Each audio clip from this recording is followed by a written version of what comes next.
lo prometido.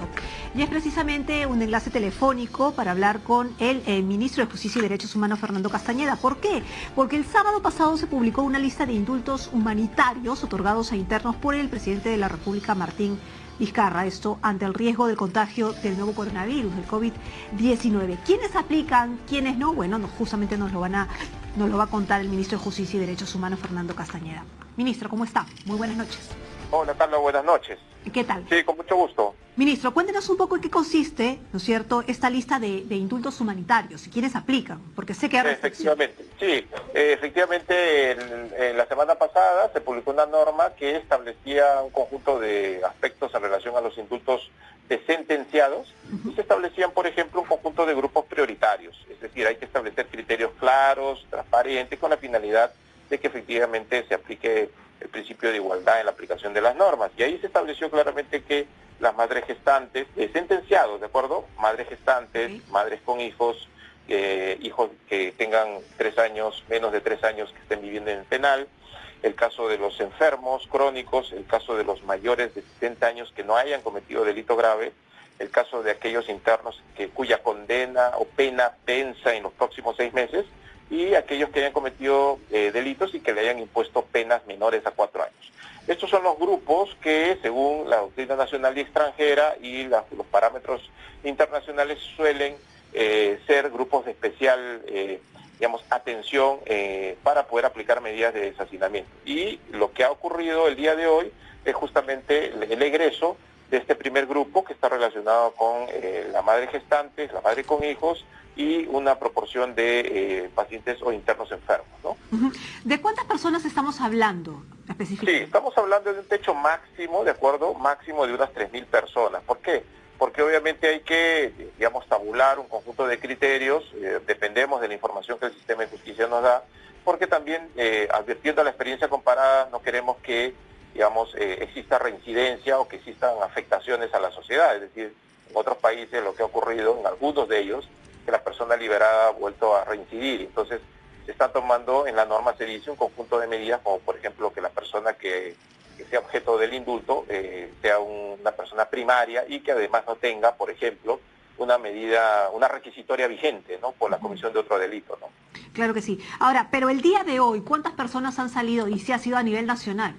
Sí, ha sido a nivel nacional. En 20 penales han salido 9 personas y en total van a salir 37. El pasado mañana va a salir el resto. ¿Por qué el pasado mañana? Porque justamente como se ha hecho la conmutación de la condena, de la pena, entonces efectivamente esa fecha es el día 6 de mayo. Entonces ahí salen ya el resto del primer grupo, ¿no? ¿Qué va a pasar con ellas? ¿Se les va a hacer un seguimiento? Sí, bueno, lo que se hace y lo que se ha dispuesto en la norma es que se les hace pruebas rápidas. Si salen positivos, obviamente hay una declaración jurada y una comunicación al MINSA para que guarden la cuarentena debida en sus domicilios, y si no tienen algún domicilio conocido, por no tenerlo acá en Lima, o porque viven en otra zona, efectivamente hay un apoyo del Ministerio de la Mujer para poder albergarlas transitoriamente, ¿no? Ok, pero luego de que pase este estado de emergencia, este estado de cuarentena, digámoslo así, el indulto humanitario ya está. ¿Cómo se va a monitorear que estas personas se porten bien? Porque estamos hablando de 3.000 personas como tope. Como tope, sí, efectivamente. Bueno, se han hecho las coordinaciones del caso para que efectivamente, obviamente no puede haber un seguimiento porque ya se les perdona la pena, ¿no? Pero obviamente se hace una declaración jurada en torno a su estado de salud, con la finalidad que se pongan a disposición, y además se comunica al Ministerio de Salud con la finalidad de que puedan tomar la medida del caso de apoyo a la persona que sale del establecimiento penitenciario para seguir su tratamiento respectivo, ¿no? Ahora, se supone que son 20 personas que han salido hoy y para el jueves serían 37 en total. ¿Qué es lo que necesitan para apelar a este indulto humanitario, si es un tope de 3.000 personas? Sí, no, lo que pasa es que los criterios son objetivos, ¿no? Lo que hace la comisión, y eso gracias por la pregunta, primero los trámites son gratuitos, lo segundo son de oficio, es decir, la comisión de gracias presidenciales que funcionan en el Ministerio de Justicia y lo preside mi viceministro, lo que hace es con la Secretaría Técnica, que ha sido fortalecida, revisar sin pedido del interno, es decir, de oficio, con la información que da el INPE y el Poder Judicial, justamente identifica estos grupos que te acabo de mencionar, gestantes, madres con hijos, enfermos crónicos, mayores de 60 que no hayan cometido delito grave, aquellos cuya pena vaya a vencer en los próximos 6 meses, y les da el trámite con esa información mínima, analiza que no haya riesgo para la sociedad y propone al señor presidente de la República. Eso es el trámite regular, ¿no? Y hay su filtro necesario teniendo en cuenta que estamos en un estado de emergencia. Digamos, hemos tenido experiencias pasadas que nos hablan muy mal de ese tipo de filtros, ¿no? De cómo llegan. Sí, bueno, por eso es que lo que tiene que quedar claro que los indultos no son un cheque en blanco, ¿no? Hay que tomar un conjunto de precauciones jurídicas, legales, ¿no? No se trata de que los procesados van a salir con su DNI siendo escarcelados, ¿no? Hay que también ponderar otro valor constitucional como es la seguridad y la protección que debemos tener respecto del resto de ciudadanos que viven en las ciudades, ¿no? Y ese es el esfuerzo que hace la Comisión con la información que el Poder Judicial nos brinda. Ok. Ministro, otra cosa importante es que la gente podría confundirse sobre los delitos. Por ejemplo, ¿no? Las dudas ante que los que podrían salir son sentenciados por terrorismo, delitos de lesa humanidad o corrupción. No. Justamente los parámetros internacionales todos apuntan, y además el sentido lógico de la razón también, a que los delitos graves no sean considerados. Estamos hablando pues de terroristas, sicarios, marcas, regladores, feminicidas, delitos de corrupción, ¿no? Los delitos, este tipo de gracias, ¿de acuerdo? Para sentenciados están pensados en los delitos no graves. Esa es la finalidad y el sentido que siempre ha tenido, ¿no? Ajá. Ahora, ¿hasta cuándo estará abierto hay plazos, mejor dicho, para Bueno, el plazo es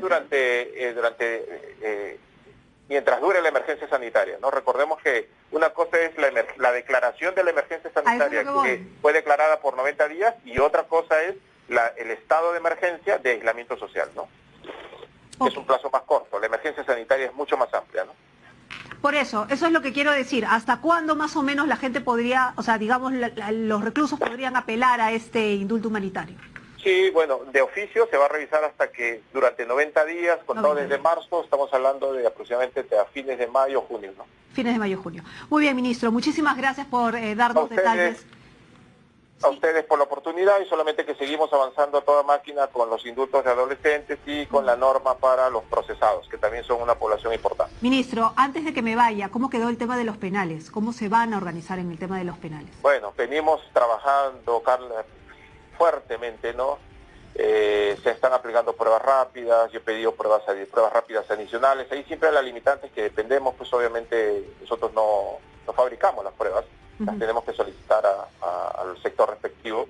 Además, ya se han distribuido 50.000 pastillas, se está reabasteciendo, se está haciendo una convocatoria masiva a los médicos con la finalidad que puedan apoyar, porque obviamente han desertado varios médicos por temor. Se han repartido 110.000 mascarillas, también equipos de protección personal para los médicos y traslados a los hospitales, y también se viene apuntalando el tema de los egresos de omisión de asistencia familiar, que actualmente ya han salido más de 300 internos que han pagado sus deudas alimentarias a los niños y a los niños. Hay protocolos trabajando permanentemente, ¿no? Hay protocolos entonces, que era la crítica que se le hacía al... Sí, sin duda, ¿no? Los protocolos de seguridad y el protocolo y el plan de prevención están aprobados, y lo tenemos documentado y lo daremos a conocer y explicar en la Comisión de Fiscalización el día miércoles con mucho gusto. Muy bien, muchísimas gracias, ministro. Ahora sí lo dejamos ir, por supuesto, sabemos que está ocupado. El ministro Fernando Castañeda, ministro de Justicia y Derechos Humanos. Vamos a hacer una pequeña pausa, no se mueva, regresamos con más.